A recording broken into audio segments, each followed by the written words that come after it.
What's good, beautiful people? This is another episode of the Clay Space, and I have a very, very, very, very special guest.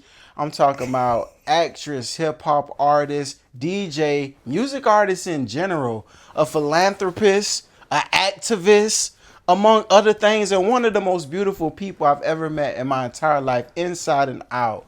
Ken Soul. Yeah. I didn't know we were recording that whole time. Yeah, we was recording that whole time. Oh, that's interesting facts. Man, Ken, so I'm sure for by now you guys have heard the accent.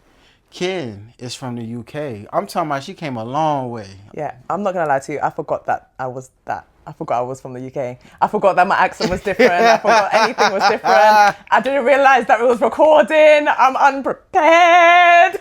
No, So that's the thing I love about you. Your energy is so infectious. And Ken, I want to welcome you to the Clay Space. This is a safe space, not just for me, but for the listeners, and I want to extend that to you. So I just want you to be able to feel free and feel safe. All right, now I have to look this way, guys. Didn't realize there was an eye contact situation, but all right, man, look, I'm looking. I'll be talking. I'm here. You know I'm giving it, guys. You see this? Yeah. I'm giving it. We're going to have a conversation for real. No, I don't like it. And it just so happened that we're going to be recording it. It's a safe space. It's a safe space. This Bob Marley is above me. Yes, Ja Rastafari. Don't know. Oh, yeah, we're going to get into that. So I like to pop off my episodes with like a conversation piece. It's usually something I experienced in life or just something that keeps popping up because I believe in the Most High. And God be giving me messages, like just things that just keep reoccurring. And one of the things that was really prominent in my life recently is just the idea and the concept of pouring into yourself. Because like every single person has a relationship, not a relationship. Every person has a responsibility to pour into themselves, especially for those of us who are in romantic relationships or even business relationships or whatever. And you would expect your person to pour into you, and they may, but it's not necessarily their responsibility. It's your responsibility to pour into yourself first. Mm-hmm. So I want to just kind of touch on that. I want to get your take, and I want to get, what do you do when you pour into yourself? Like, what are some of the things you do when you pour into yourself, Kim? Oh Lord have mercy. Okay, so in order to pour into myself, I had to learn to answer a few questions that I couldn't even answer 2 years ago, even when I had started this journey. It's like, what do I want? Who are you? What will you tolerate and what will you not tolerate? I had no boundaries. I realized I had not a single boundary. I didn't know how to answer these questions. Like, I felt like I knew who I wanted to be, I guess. I think that's also important, understanding who you want to be, how you want to be to people in this world. Like, and in order to be that type of person, you kind of have to have a good spirit, like, and feed that spirit with good stuff, like, and that means talking to yourself with respect. Yes. Because, oh my God, like, I didn't realize how bad I was talking to myself. I was chatting to myself which ways I would never even speak to a stranger that way. I wouldn't talk to my enemy actually, yeah, I would. But, you know, like, I wouldn't talk to just anyone like that. So why am I talking to myself like that? It was really nasty, wicked things like I'm just saying to myself. So I just had to like nip that in the butt real quick and swiftly, like, because it wasn't right. And then just being kind, showing myself grace. Showing myself grace that, geez, like, calm down. Yes. like it's okay. Like, damn, everybody makes mistakes. Everybody has those days. Like, you know, sometimes it is a Hannah Montana. Like, you know, it's okay. Like, just chill out. Also, just kind of realize that you're maybe blaming yourself too much for things. Like, when you blame yourself, you're going to get stuck in a cycle of just kind of like, what did I do wrong? Like, it was my fault that someone reacted or responded a certain way or whatever it may be. And sometimes it's like you felt like you were actually setting a boundary at that point. I guess when you lashed out with whoever you lashed out with, and when you're reflecting, you're blaming yourself because you shouldn't have reacted that way. Well, you're still expressing yourself and you felt you set a boundary, but maybe, yeah, there is a different way of going about it. And the way of going about it is by taking accountability. So why did you put yourself in these positions or in these places where you have a reaction like this? Why is it a cycle? Could it be because you have abandonment issues, or you just feel like you don't want to be alone, or, you know, all these other things? It could be Right. whatever, from whatever issues you deal with. And it's like, that's the cycle right there. That's taking the accountability of how do I not put myself in this position again? Right. Like people are going to be how they are, but it's kind of like, who are you attracting here? Like, who are you giving your energy to? Who are you giving your time to? Like, it's not about switching up and being a horrible person now and being exactly the person they would be into you or whatever, but it's about still being the great person that you are, but giving your energy to the right people, and starting with giving your energy to yourself and No filling your facts. cup up. Absolutely, because you got to fill your cup, and you made a very interesting, really important point, because it's like when you start filling your cup up and you moving in a space of love, you attract people who like are vibrating on that same frequency, Yeah. and then they'll pour into you as well. You know what I'm saying? So you know it's important, you know. But the thing is that it start with you. So for you, it was the self talk. Like I talked about it in previous episode, the self-talk. Like you, so what, you speak positive affirmations onto yourself when you wanting to pour into yourself, or you have like I don't even affirm. yeah. I don't even do affirmations. I swear Carly said this. I can't remember, yeah, because I swear we were saying things that were very similar in life. But like, I don't do affirmations. I think I don't do anything that's like what people say they do in life. You know, like I'm on a diet, or I do Right. affirmations, or I do this and I do that. I just do it now. Like, you know, I would just give myself grace. Like, I'm just not going to be mean about it. It's like, it will be okay. Right. Like, it's fine. Like, it'll be okay. Is it the end of the world? No. Did you die? Did you lose a limb? No, you're good. Right. So, you know, look at the good things. Like, what a great day it is today, or even if it's a bad day, it could be a great day. I seize the day. Like, I haven't got time. We haven't got time, guys. It's coming to the end. No, I'm joking. See, here you go. No, but I just feel like tomorrow isn't promised. Like, I just Yeah. feel like death is all around us. Like, it's just, I ain't got time for this. And I just want to enjoy every moment and not allow anyone to like penetrate. Because the thing is, with me building this up, and I'm not saying this, so it's easier said than done, everything I'm saying right now. It was a struggle and pain and all this other stuff, and everyone telling me time. And I didn't want to hear time. And it's annoying because, yeah, it's time. Right. It's time. And I'm still building, I'm still growing, and it's a journey, but it is time. And it's kind of like annoying because, yeah, it does take time and I'm very impatient, but it's a journey. It's better to go on than to keep doing these cycles that are never going to end. Like, it's better to just rip off the band-aid and deal with these emotions. Stop going into situations where it's a distraction. Right. Like, it's always a distraction, whether it be work or a relationship, or you're like, oh, let me just have a baby, or whatever it is. It's a distraction from actually working on yourself. You No. need to do that first. How are you gonna? No facts. How's anybody gonna love you if No you don't love facts. yourself? You got to, and like and my self-worth is in my way pointing to myself as well. Like, so some of the things I like to do, like meditate. I like do nothing. Like, literally, I do so much. Sometimes I just want to do nothing, and I literally Yeah. just sit there and do Silence. nothing in silence. Like, literally, and it's like that does wonders for me. I think maybe that's something I do then, because silence is what I need. Yeah. Like, because I'm in loud spaces most of the day, Yeah, and it's 'cause- just loud speakers in my Yeah. ear. And then when I'm at home, I just want, like, I don't even listen to music. Like, I literally don't listen to music. Yeah. I just sit there in silence, no TV or anything. Right. And I'm Silence, playing man. games on my phone. It's easier to hear God when you silent. When there's silence, you know. That's I'm the way I hearing look at it. silence. Yeah. I want to hear silence right now. No Okay, facts. I'll come and talk to you later, but right now I want silence. No facts, you feel me?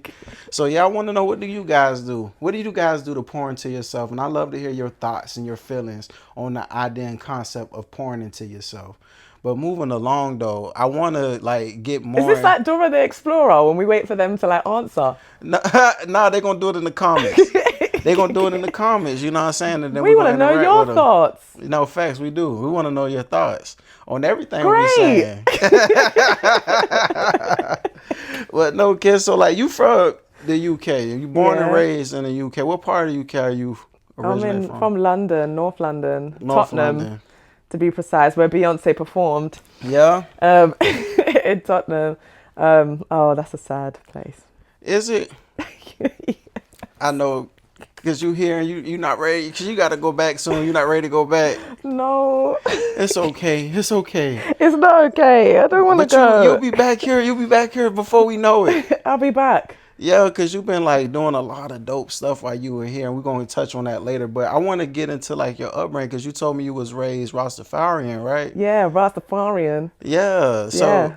Had the locks and everything for had like the most locks of my and life, everything, like until man, college. So what was that like though? Being raised in the UK, you're a black person, you raised Rastafari, and I imagine like culturally that's like maybe going against a lot of the I guess the mainstream culture of North London or London in general. Like what was that like coming up like that? North London consists of like the Turkish, the Somalis, the Ghanaian, the Congolese, the Jamaicans, the Caribbeans overall.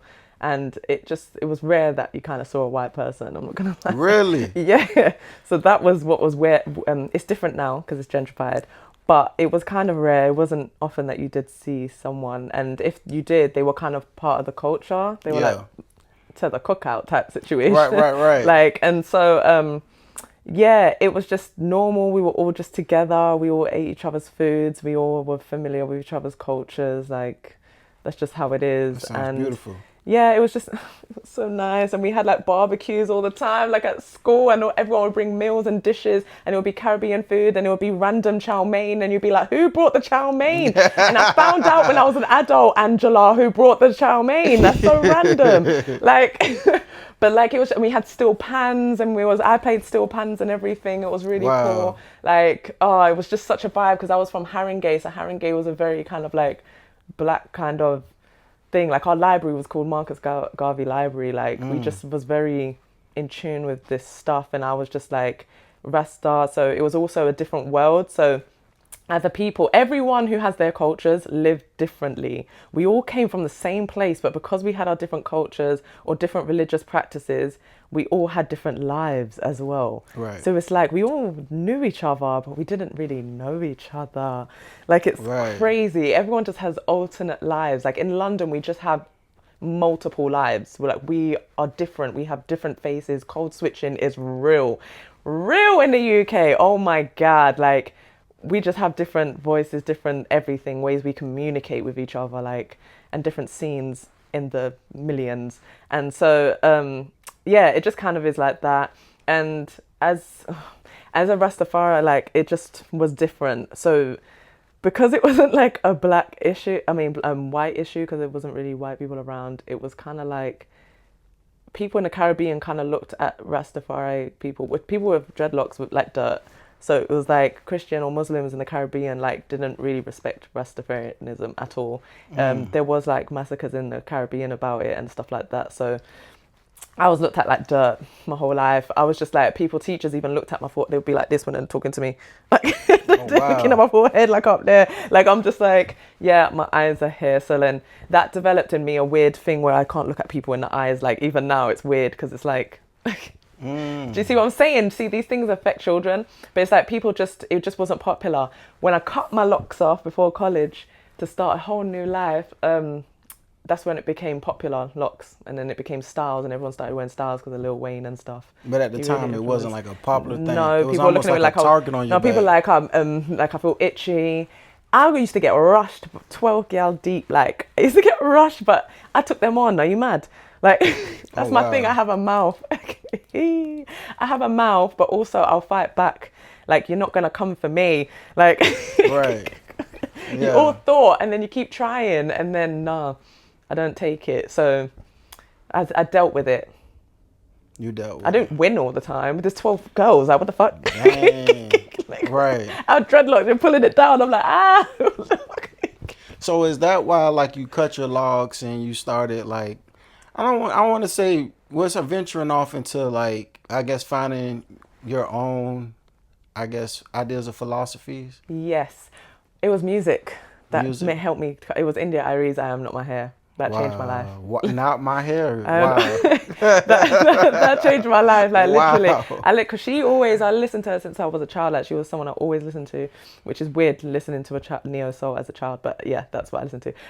And yeah, that song just changed my entire life. And I was like, yeah, I'm still gonna be me, like regardless of this hair. I felt like my hair, it's meant to feel like roots. Like now I have a different understanding of what Rastafari is. Growing up, I didn't understand it. It was mixed with what I was learning in school, which was Christianity. So I always felt like I was going to be like smited, or something's going to happen to me, or that I'm going to be struck down, or like for thoughts. And I had a massive fear of God, like, but I put it in a Selassie form. It's like I was like, it was Christian, but with Selassie's face. That's how I was looking at it, because it was forming together the teachings of school compared with What you getting taught at home, right? Yeah, they were meshing. So I had a crazy outlook on it. I'm Rastafari to this day now. I have a different outlook, but that moment, that song, I was just like, and I talked to my mum because I was the last one of all my siblings to cut off my locks. Changed my whole entire relationship with my mum. Yeah. Yeah, it was just wild. And it changed my whole relationship with people. They started talking to me. Everyone started talking to me suddenly. I bet that was like a really big transition for you, because you said you cut off your locks. You said your mom started looking at you different, and then people started talking to you more. It's like I lost her. It was like a moment. It was wild. It was like, at what cost? Like you cut off like your relationship with your mother for people who don't even care about you, or and just want to get to know you now because you look different and you've cut your hair now. Wow. I bet that was so conflicting. Like I can imagine like the pain you feel of the relationship with your mom being different, and then like the excitement of being able to meet these new people and explore these different possibilities. I didn't like them though. You didn't like them? No, I didn't like them. They suck. They all suck. Like the thing is, it was too late. I'm already a nerd. I'm already delved into World of Warcraft for like 10, 17 years. Like it's too late for me. So they're chatting rubbish. They care about things I don't give a crap about. Like there's no substance in anything anyone's saying. I don't care. Like I just don't care. And my mouth is mouthing. Like they just can't take a joke. They care about their appearances and this, that, and the other. I just don't care. Like, and it's annoying because now I'm looking like them, but I just don't move like them. I don't care. So did that make you feel even more alone? Yeah. And see, the loneliness is just even more because I've always just been alone. Like in school, I did not have friends. Even my best friend to this day, she was a nerd in school. We went to the same school and she had a bunch of friends. Nerds have friends. I didn't have that. That's why I turned to World of Warcraft. Right. And I want to ask you a question. It's a little sensitive question, but I'm curious. So, with your sexuality being a lesbian, right? Yeah. At what point did you realize that you were a lesbian? Oh, God. And I'm wondering, like, how that affected you as well on top of everything else. Massively. I didn't come out till I was 20. And it was so fucking obvious. I've dressed like this my whole life. Since I was like 2, 3. Right. There's probably like a couple of pictures where you see me dressed like a girl on Facebook where people dress me up when I cut my hair, or when I was really little, but it doesn't exist. This is how I've looked before I even knew. Primary school. My sister actually asked me like, oh, is there anyone you like at school? And I was like, yeah. And I said the name. And she said, that's a girl. And I said, yeah. And I didn't know it was wrong. And she told me that's wrong. Like, that's not right. And then afterwards, she put it over my head for the next 15 years or something. Every time we had an argument, she threatened to be like, if you don't I'm gonna tell everyone that you fancied this girl. Oh, man. Like, and so I'm thinking it's wrong. And then it's like, I'm really attached more to Jar than any of my siblings. Like I'm really, they don't give a fuck, but I'm really attached and really fearful of God. And at this point I pray every day, always looking at the sky type situation. And like, I don't want to have these thoughts, and it's wrong. And yeah. And then I'm just thinking it's wrong this whole time whilst having crushes. Like, like, and I couldn't help it, and it was so annoying. Right, like, stop feeling this way. I was literally, and I'm just thinking it's so wrong. And then it got to a point where I was like, okay, cool. You are clearly not, you clearly can't be with a guy. But I also knew from a young age, this is something I knew from a young age. This is why I don't respect cowards who marry or get into relationships when you know fully well you're gay and then break up families 20 years later on some bullshit. because from a young age I knew I am not going to get with a guy and get married and do all of that because I don't want to hurt that person, because I knew I was being dishonest to that person. And I knew that as a young person. Right. So It's kind of like, I knew as a young person, as an adult, like, come on, you know you wrong. the whole point of coming out without going in through that is to be brave. If you do it after the fact you already had a family and then made this woman believe, or man or whatever believe their Right. whole lives, had children that are 23-year-olds and stuff like that, like, that's wild. You just wasted someone's time. Like, that's cowardly. That's not brave. No, it's not at all. And so speaking of bravery, though, like, what gave you the courage to come out? I didn't have courage. I was depressed, and I was just sitting there. And my sister asked, "Oh, you can I just ask you something?" The same one that told me it was wrong ages ago when we were little. And then she just said, Do you like girls or whatever?" And I was like, "Yeah, whatever." And then afterwards, because I felt like I wasn't even there, and I was like, "Yeah, whatever." And then she was like, "Oh, can I tell mum?" And then afterwards, I was like, "Whatever." And then she goes and tells mum. My mum don't even care. So the whole time I think my mum would care. I didn't even know. My mum tells me a whole story of when she came to England and she freaking moved in with some black lesbian women and literally fought in the lesbian wars in the 70s and everything. Oh, wow. I'm like, what the hell? Revolutionary. It would have been nice if I knew this information. Like, but nah. And then I just thought, even as I was in a relationship, I thought it was wrong. Like, I didn't think anything was right. Like, for a long time. But after that moment of having that conversation with your mom, I I imagine. didn't really have a conversation. She was busy. Well, you said she talked about how she did. No, this is like Oh, so that was 14 way years after. later. After. Oh, wow. Okay. Dang. So even like you Yeah. really coming out was just kind of. No one gave a shit, and no one asked me questions. No one asked me about my struggle or anything I went through. I just had to deal with it. Oh. Yeah, but I'm wondering, like, what were some of the struggles? Because I imagine, like, I only know what it's like here. I don't know what it's like for black people in the UK. So it's because I'm in the Caribbean groupings of people in the UK. It's your culture, it's what you're part of. Because if you were Somali and that would be even wilder. Like, imagine you're Muslim, like, that'd be even. Right. So it's kind of like, because you're always constantly hearing, like, in the Caribbean culture, like, Chichi man for dead, Batty man burn, fire burn, burn. And some of the best songs as well are literally homophobic. It's annoying. Wow. But they're such good songs, but they're bad songs. Because I'm literally dancing to them saying burn. Dang.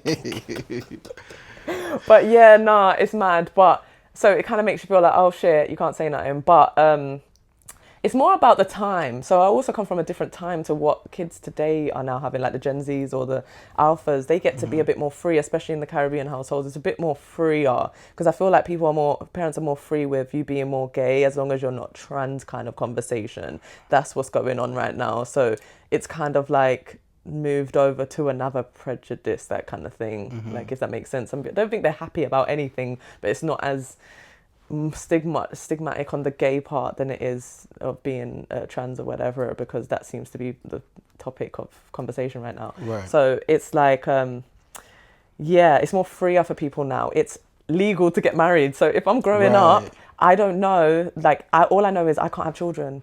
IVF is for over 50-year-old women, because I remember that was a thing. And it was like civil partnership. So you're going to get married. And even if you had child with this woman or whatever, and they had the child, if that woman died, the family could fight you in court and take that child because it's not your child. You know, like, there just wasn't rights. So I'm thinking, there's no rights, there's no future here. So let me just be on my Jack Jones and be alone. Like, there's no reason to, I guess, ever have love. And so I thought, and I started building up my life thinking, you're not ever going to have love. And that was it. Oh, wow. Yeah. Man, that's really sad, Kim. Yeah. And now I'm back there. Nah, man. That's so hard to hear because it's like you filled with so much love. Yeah. Like, and you're like one of the most genuine people I met in a very long time, and very honest, like with living your truth, living out loud. And like, we went, for example, y'all, we went to a freaking Revolt festival, right? Revolt World. And they checking you at the door. And I mean, I'm just gonna be real. They halfway checking you. They really just there to get, it's just a chill vibe. You know what I'm saying? So we walking through and they're like, hey, if you got lighters, you got anything, put them in this basket. Or we ain't got no lighters. All right, cool, go on through. You know what I'm saying? Kim was like, wait, I got a lighter. Hey, you guys, I can't find my lighter. I think one of you have my. I'm like, oh my God, Ken is so honest. Like, oh my God, like, I would have just walked through. Like, You know why I'm honest? Because I have other contraband going on. That's why. When you have other contraband, things down your pants and shit. I have literally had drinks down my freaking pants. I'm trying to take the focus off that shit. they wasn't even worrying about it. 5 steps ahead. I didn't know what the security was going to be like. If they were going to pat us down or anything. But I just know down there, they don't pat women down there. They don't. They get the bra area, but they don't get down there. They pat us there all the time. So if you wear briefs, if you ain't got a pee-pee, you could just stick a bottle down there and there you go. See, there you go. Lessons 101 from Ken. That's how you sneak a bottle in anywhere. Oh crap, now I'm giving a secret away. They're going to start searching the... No, I don't think so. We Well, got a security while are before they watching start this. searching your crotches. Oh, okay. Yay. Ken, I want to ask you this. What came first, the music or the activism? Because you do a lot of work in the diaspora. And I want to get into that, but I want to like kind of, get a chronological story going on here. Activism, that's the thing. I don't feel like, just like that whole diet thing or manifestation or ad libs or whatever.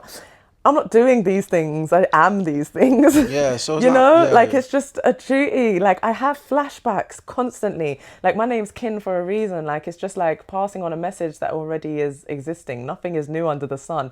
Our elders, they have a lot of sense. Like if you get past your ego and defense systems for a second and just take in, like you don't have to do as everyone says. You be your own person, but take things with a pinch of salt and actually get some hidden gems in what elder people have to say. Like it's a repetitive cycle, and once you live a multiple amount of decades in life, you start seeing things repeat. No, facts. And so I'm not saying anything fucking new. Sorry, language. You I'm not saying talk anything. freely. I'm just like repeating something that's already been done for the new audience. Do you get what I'm saying? Like Right. It's everything's repetitive. Nothing is going to change. Man, what does Ken mean? You say your name's Ken for a Oh reason. yeah, it's because like just repeating the message of the ancestors and everything. I have flashbacks all the time, That's even what as I Ken speak means. now, of just all the bad things. All the bad things we go through in general or have been gone through, and I can't stop thinking about that. I can't just stop thinking about that.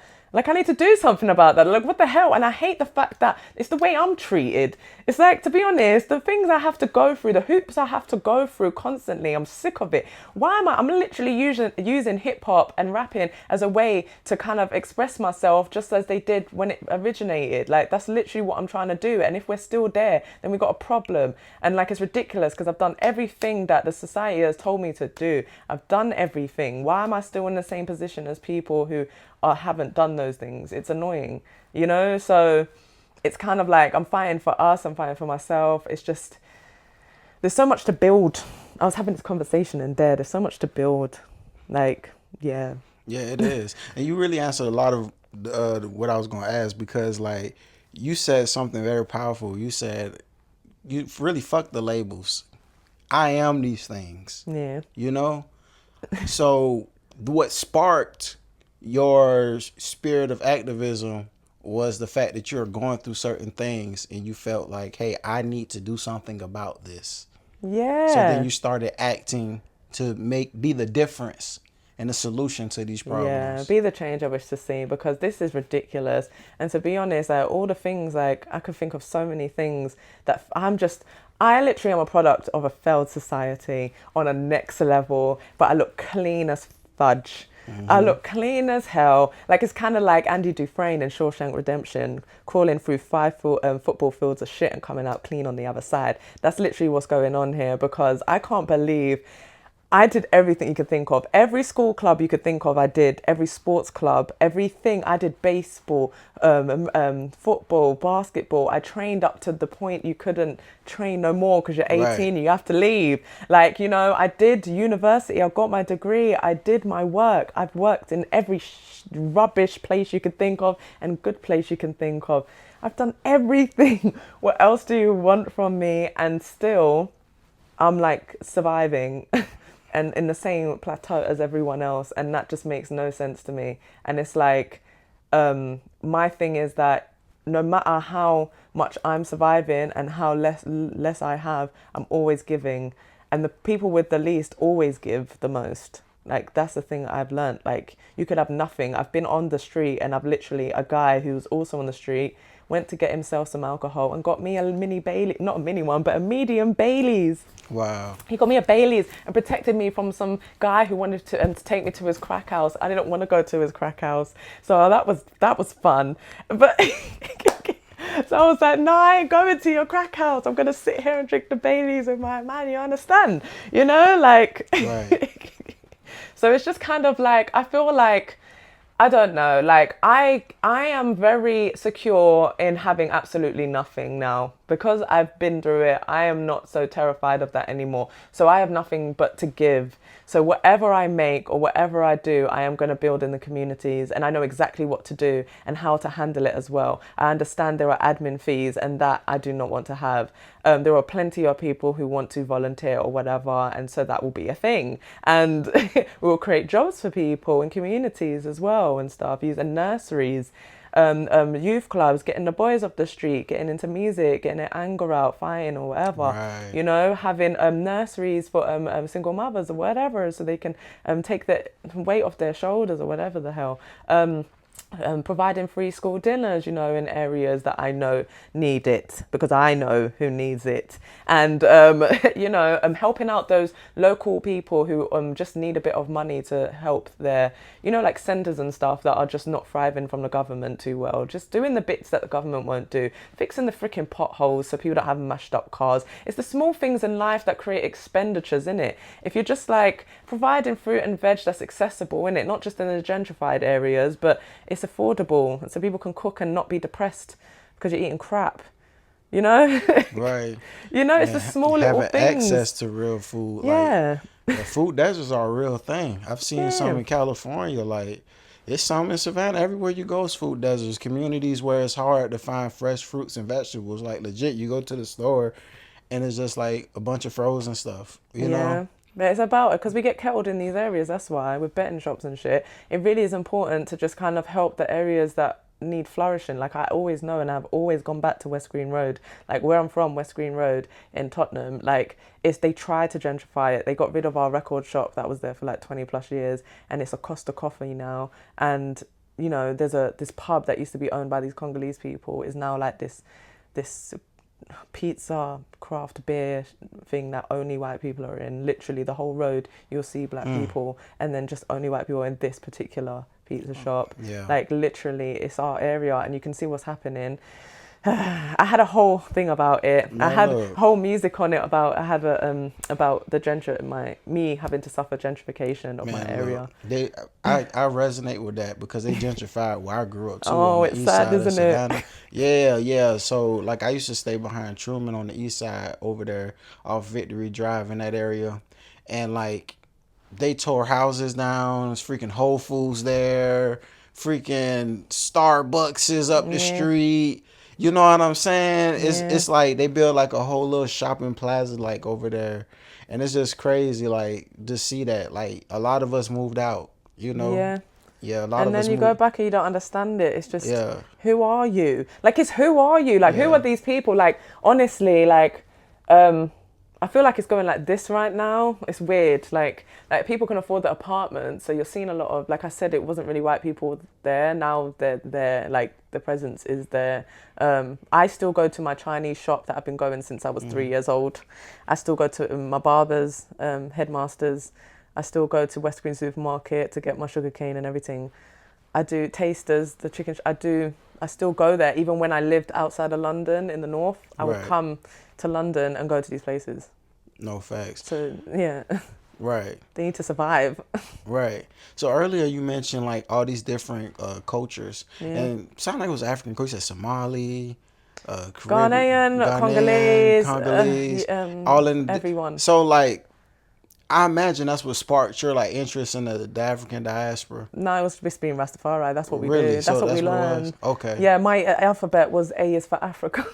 Oh It had wow. Harriet Tubman at the bottom and other people No, and but that's abolitionists. really dope though, because the fact that you learning that at home and then you're around these different people, Yeah. like, And we learned RE in school and everything. And so we learned about, like Diwali and all these different types of, Hanukkahs and yeah. So we get educated on all that stuff. It's just still not good. That's the thing. Do you know what's awkward?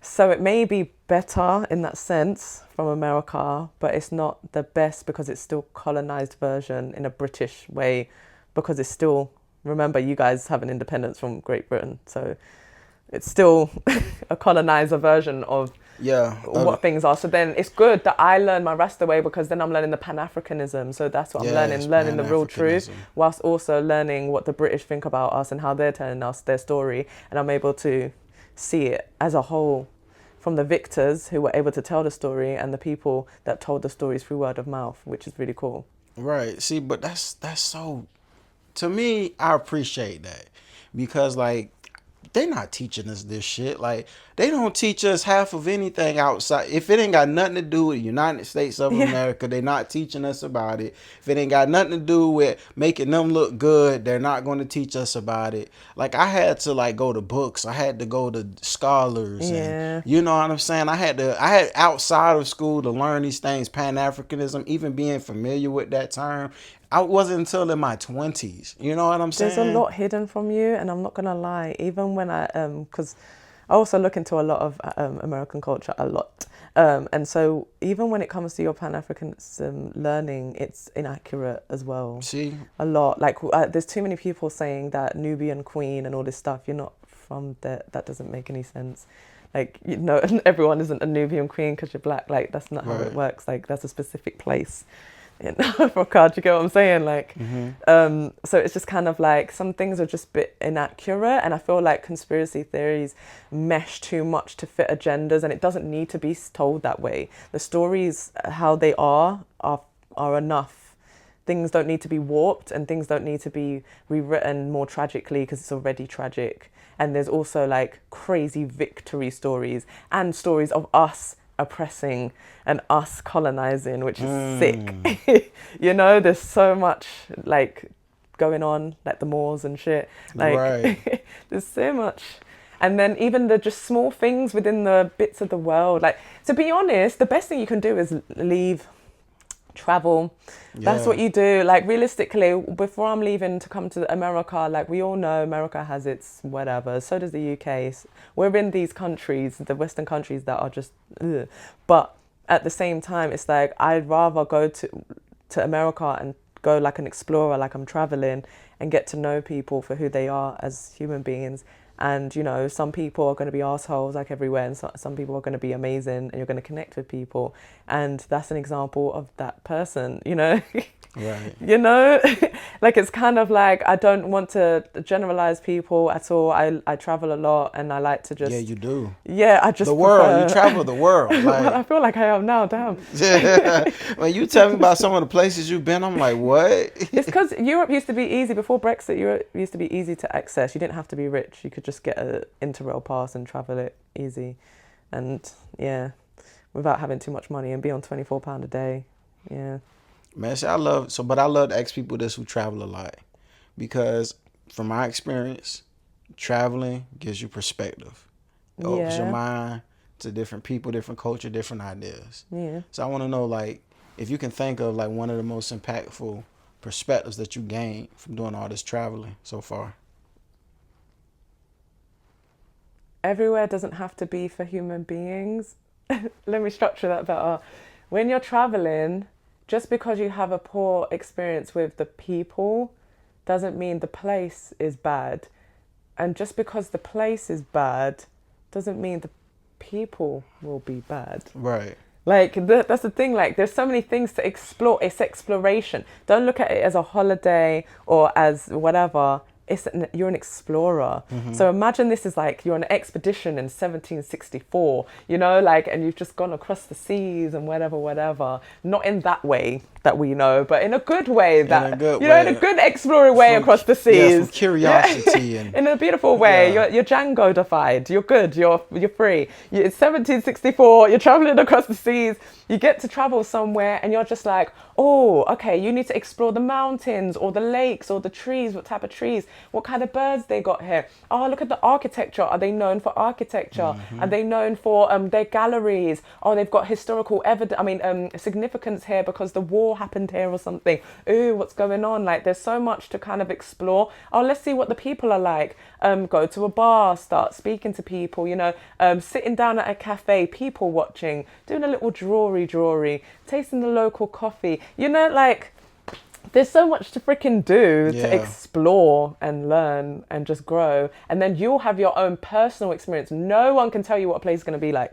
Like realistically, Barcelona, which I've been to a million times, I'm just going to say I love it because of its slush puppies, and I'm going to leave it at that, yeah? And its architecture. Right. But me, every single time without fail, I have a bad experience. I'm thinking, okay, maybe it's because I'm black, but it don't make sense because I look like them. And then my friends who are dark skinned would go and be like, this is the best experience of my life. I love this place. I want to go back to Barcelona and all this stuff.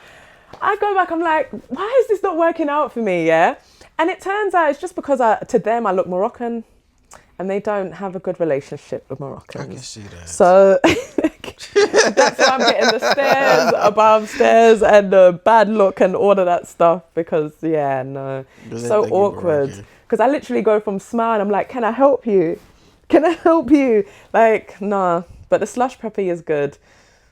What's a slush puppy? That's you know a dog? them slush puppies. You know the I thought different you were talking about an flavors. animal. Slush. You know the drink. The slushy. Slushy. What do you call it? Slush puppy? Yes, a slush puppy. Where the puppy come from? Because there's a puppy on the front. No. Yeah, sometimes. Hey man, I love going like when you be saying like different words. Then I be like, what? Do you know what's funny? Because when I'm in the UK, so I'm Americanized because I watched a lot of TV growing up. So I have words that are American, but when I'm in England, they're like saying what you're saying to me. Really? Yeah. I could teach you a word that they ain't gonna know. Yeah, I know. Matter of fact, a lot of people. Yeah, see, matter of fact, a lot of people don't even know this in the United States, but we know it in the South. All right. Bunkie. Bunkie? Yeah, but bunkie. You know what a bunkie is? Bunkie? Yeah. What's bunkie? What it sound like? It sounds like intercourse. Bunkie sound like intercourse? Yeah, like they're bunkie in the next room. They're bunkie in the cupboard. It could be used that way. It's funny, but bunkie means butt. Oh. Yeah. Oh yeah, like you call fanny. A fanny is not a fanny, guys. A fanny is not a fanny is a vagina, okay? A fanny is not your ass, okay? A fanny, when you're saying fanny pack, you guys keep saying vagina pack every single time. Like pom pom pack every time. You're saying pom pom pack all the time. You're not even hearing yourself. Oh my God. Like fanny is that. And remember, you're remixing our language, so you need to understand that you're remixing the already written language into something that is actually means pom pom. Wow, so fanny mean? It means your pom pom. Yeah. Yeah. Fanny like your pussy. fanny flaps. Oh. Yeah, exactly. A flappy fanny. No fanny flaps. A flappy fanny. Oh my God. Oh, No. that remind me of Hall Pass when they was talking. Have you ever seen Hall Pass? No, I ain't seen Hall Pass. All right. Long story short, it's a movie about these guys. They're like perverts pretty much, and their wives find out because they were like talking about people on camera, talking about wide mouth vaginas and shit like that. Oh. And so they were like, we're going to give you a Hall Pass. We're going to give you a whole week to do whatever the fuck you want to do. And it's, it's not going to affect our marriage. Well, no, it just made me think about that because they was talking about fannies and flappy vaginas. Yeah, that's what that is. That's funny as hell. So when you go back to the UK, I want you to use the word bunky. Bunky. Bunky. That sounds too close to Buki. Buki? Buki. When something's just a bit off. That's what y'all call that? Yeah, Buki. When Buki? something's off. Like, I'm Buki. Because you off? Yeah, I'm a Gemini. I will always be Buki. You know, my mom, my dad, and my niece are all Geminis. Grew up in the house with 6 people. Oh, snap. Yeah. It must have been a fantastic experience because we're the best. Yeah. My moon is in Gemini, so. Oh, okay. Then that's fantastic. Yeah. I One fuck of with us. y'all, though, man. One of us. You know what I'm saying? One of us. Yeah, man, I fuck with y'all. Man, Ken, I want to start getting into your musical journey, man. Because, like, you know, through the duration of this interview, you shared a lot. And it's like, yeah, you've been through a lot of shit. And you express that Don't we all? music. Right. But you express, like, how music gave you that outlet, you know, the ability to express the things that you were going through. And you like dope as fuck. Like, as an Yay. artist, you're dope as fuck. I love your music. So, like, I'm wondering, like, what was that journey like for you getting into music? Like, being introduced to it to getting to that point of, you know what, I want to pursue this for the rest of my fucking life. I thought I was shit. Really?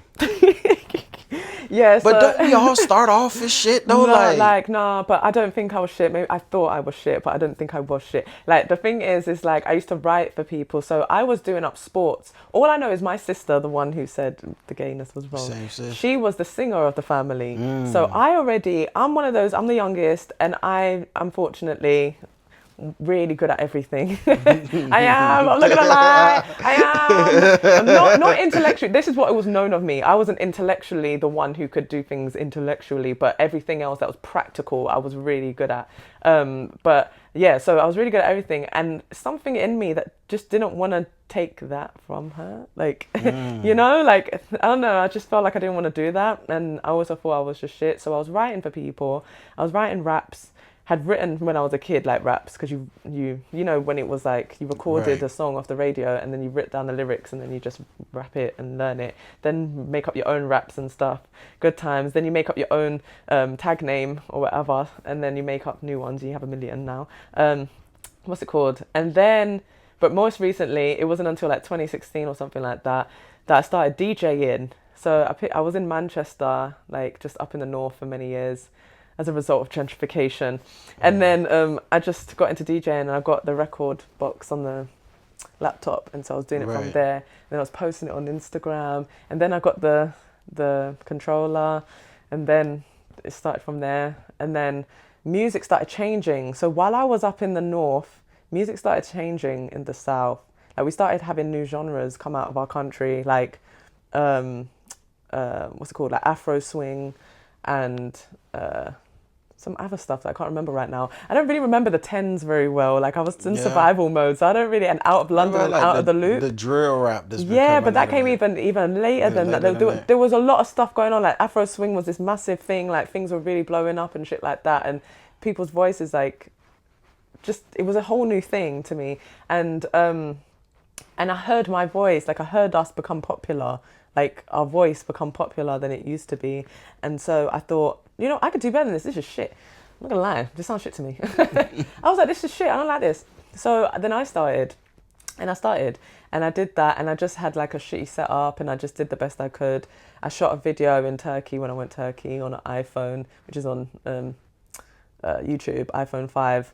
And it looks pretty cool. I did the best I could with what I got. You know, I didn't have anything. And then I built myself up. It's like I was rapping, and I was rapping about all these things like gentrification and the fight for our rights and all that shit. But no one was listening.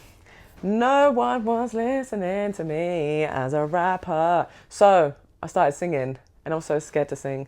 I couldn't sing.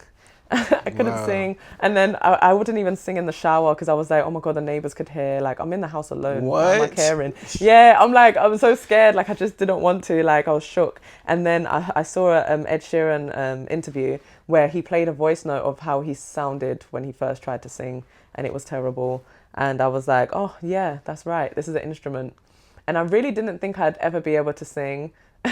So I'm really surprised myself every time when I hit a note, But I was an amazing whistler. So I actually did used to work with singers in studios because a lot of singers, well, let me take away that. A lot of singers can't harmonize most of the time, and they waste a lot of studio time. So you got to help them to get through that, and it's quick. And because I could whistle, yeah, but I didn't know that was the name for it. I was just doing it through the medium of whistling. So I was able to train my voice through whistling and try to hit it. And now I barely whistle anymore, and I sing all the time. Yeah, that's why I like your music have all those different harmonies. Yeah, which I love. I really like a lot of shit going on. I do too. I do. Like, cause when I met you at a party, essentially a boat party, and just loved your energy. And you actually came out to one of the shows, and we just was vibing. All of us was vibing and kicking it. And then you was like, "Oh, I do music," and I was like, "Really?" And I knew you was dope because you're a dope person. So I was like, I know she got to be hard. I was like, I hope you don't listen to it and it's shit. No, but it's not shit though. Just no, listen, it wasn't. shit. And you told me to listen to Call Me. Oh my God. Oh my God.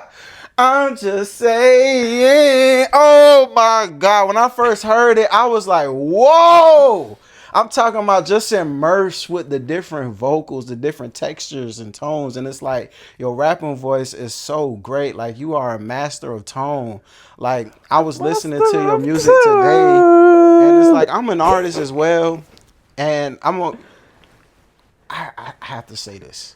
Because a lot of people who claim they're artists don't be artists. They just be like imitating shit that they hear in music or whatever.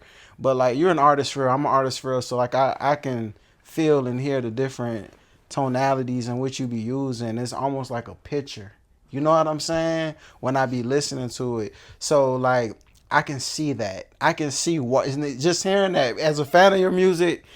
You guys gonna understand when y'all start listening. For those who are new to the party, listen, like hearing that story about how you were a vocal producer and you were whistling to help different people get their harmonies and stuff, and then hearing your music, it's like, oh my God, that's where that comes from. Yeah, because it's like a big emphasis on it, and oh my God, I love it. I like sounds. I like stacks.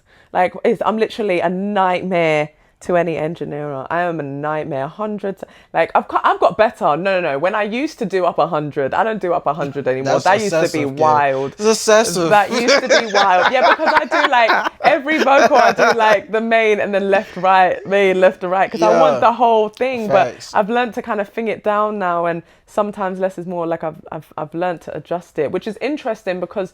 Do you know who's done that? If you listen to Kendrick Lamar and like Section 8, like it kind of sounds, there's bits where it sounds like you know where he wants to go with it. And now he has the engineer or the means to be able to do what he wants to do. That's how I feel now. I be like, it. oh my God, there's so much more. Yeah, I want to do. I can hear that. Yeah. Yes. Well, y'all just wait till I get that real money behind me. It's over with. But yeah, Ken. Back to you. You are amazing, man. Thanks. Man, so Call Me, man. The inspiration. I want to get into inspiration behind that because, like, man, really all your shit, you be talking that shit, bro. My shit is lies. Man, Chivalry, man, nah, bro. You be talking that shit, bro. Yeah, but it's hidden. Come on, hidden. Nah. Call Me. Sounds like a sex song. 296. 296. Oh my gosh. It's all sometimes when something sounds like a love song, it's actually a really deep and sad song. That's what I'm saying. It's lies. Call Me is like literally, it sounds like a sex song and it's like hot and stuff, but it didn't start off that way. It started off as a DV song, and it's like, even like with the rap, I was just like contemplating all the flags that I've found when it's different now. I can't remember what it's called now, but it's something different. It's just how I switched it, because that at the time I was going through cognitive dissonance. So at the time it's like I'm writing in a way, it's like I'm saying my hurt, and then I switched it to how I actually love and want you back and come back, I'll just do anything. Isn't that interesting? That's what my writing literally does. When I'm emotional and writing, which is when I write when I'm emotional, which is why 296 is angry. Yeah, I do it when I'm emotional. It actually comes out that way. Like it's wild. No, it's beautiful that way because it gives it movement with the story, you know? Yeah. Because you said, Call Me, it's like, you start off like how horrible you are, and but then it gets I miss you, I love you, call me. I'm just saying. I mean, you Just set the saying, tone. I'm yeah. just saying, like. I'm just saying. It's coming over. I'm just saying. I'm just dropping it out there, If you're Oh my feeling God. lonely, if you're feeling horny, hop on through. You know where I am. I could get the Uber. I really could get the Uber. Oh my God. If you feeling kinda, bro, like And it's a waltz. the choice of melody, like I just cannot get enough. I cannot get enough. I'm fanning out over here. I'm sorry I'm fanning out in the interview No, you because didn't need not to apologise, young man. it's just like you're dope, man. And then you're a DJ. You're a dope ass DJ. DJ. How the hell you get into DJing? Like, DJing first because of money. That's where you get money from. You don't get money from being an artist. You're a bum.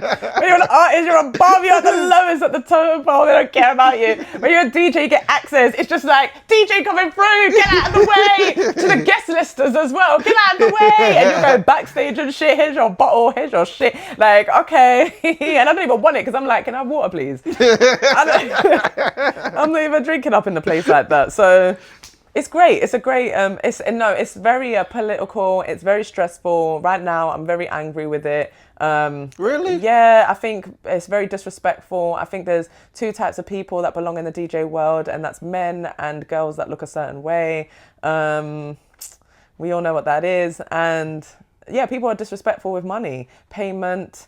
It's like, for instance, if someone comes around, an electrician comes around or a plumber comes around and fixes something up in your house, are you paying them 2 weeks to 30 days later and also deciding how much you're going to pay them? Nah, the rate is already established and you gonna pay them. So the thing is, these people just want to mess around and do up the most, and despite you struggling and struggling to eat and everyone's struggling, they just want to take the mick. They just want to take the mick constantly, and I'm just like, I'm through with it and I'm done with it, which is why 296 is a thing, because I'm just mad. And I'm not even just mad for myself, mad for my peers, all of us who are struggling. Like it's not that they don't have any idea, they have an idea, and all they have to do is hire us for one, often, Right. and number two, like put us all in a rotation, stop putting the same DJs, hire us in rotation, and number two, pay us on time. Right. So this is like a overall DJ thing, because I was getting ready to ask, was it like that if you are not a specific type of because DJ, you don't fit the mold? you have to fit a certain mold. When you're a girl, you have to look a certain way to be in the agency.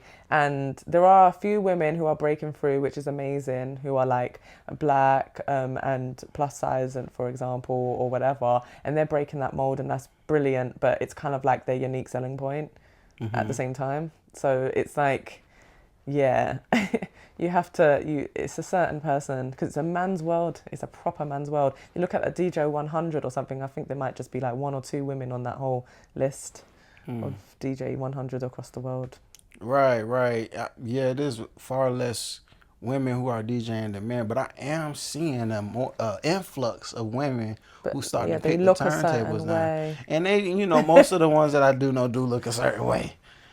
Because they're basically shot girls transformed and put to, it's the shot girls just put over it behind the decks. That's essentially what it is. Yeah. But I think, I don't know, maybe because I'm just used to what I'm used to here, I think like your look could do really well. Like as a DJ, it would make sense to me. Yeah, that's here though, but in the UK it's a struggle. Yeah. Yeah. Even still. The struggle is real. I want to fight everybody, literally. Which is why 296. Yeah, which is why 296 is a thing. Yeah. Man, I'm sorry to hear that though, Kay. It's fine. I'll be back. Man, but do that. So, but that's interesting though, because you said like you got into DJ more so like a political move to give you access, more access than you would have as an artist, and to be able to get the capital to be able And I to do couldn't things. stand what they were playing. They're so bad. Right. DJing got so bad. They just kept playing during the time I was See? doing it. Was just Drake. That's funny. Drake was playing in the car. We was on the way here. That's so funny. But you strike me as a person, like you brought this up multiple times. A lot of the things that you get into is because it's done badly or the circumstances are bad and you feel like you have to be that difference. Yeah. That seems like to be a constant theme in like pretty much everything you do. I mean, who else is going to do it? If you see someone drop something on the ground and you don't pick it up, you might as well pick it up. You're just going to walk past it. Like, just pick up the thing and put it in the trash, man. Right. Like, I mean, it's just a duty to the world. I mean, it's just, I don't know. There's no thought process in this too much. It's kind of like, oh, isn't this what you're just supposed to do? Like, you know, pick up the trash. No, pick up the trash. Someone ain't gonna do it. You don't I walk mean, that's past common it. sense, but you know, a lot of people, they maybe from fear or maybe they feel like, hey, that's not my problem or whatever. It's like not my problem. they just choose to just stay in whatever bubble or whatever world they're in instead of like wanting to actually put energy towards being a solution to certain things. And like the fact that you do that is really commendable, and like how you translate that within your life to me is really beautiful as well, because like we're getting this great art and we getting these great thoughts, ideas, these great actions that you're putting into the community, with you helping people, being there for folks. It's like beautiful. I think it really adds so much to like the lore of Ken, because like, you know, from face value, people love you because you have great energy, you're a great conversationalist. But then when you dig deeper and you really start to get into the things that you're interested in, it's like, bro, you're like a dope ass person. Yay. Like all the way through. Compliments. Oh, they hurt. I mean, thank you. See, I can take a compliment. Learning, see? Growth. No, but yeah. seriously though. So with that being said, I'm wondering though, like, where do you see yourself taking all of this? All these things you do, all the things you believe in strongly, where do you see yourself taking this moving forward? Do you know what? I am going to be alone, guys. I don't want to be in a relationship. Do you know Oh, no, why? here you go. Because I can spread this energy and this love. This love that you and energy that you feel from me is because I'm single. And that's how I'll remain with my cute little place with my best friend Dylan and her Ozband Mert. Literally, I'm going to have my nice little place. That's all I need. And then all my things are going to go to community. I'm going to have nurseries. I'm going to have school dinners for people, because I suffered with not having school dinners at all. I didn't eat.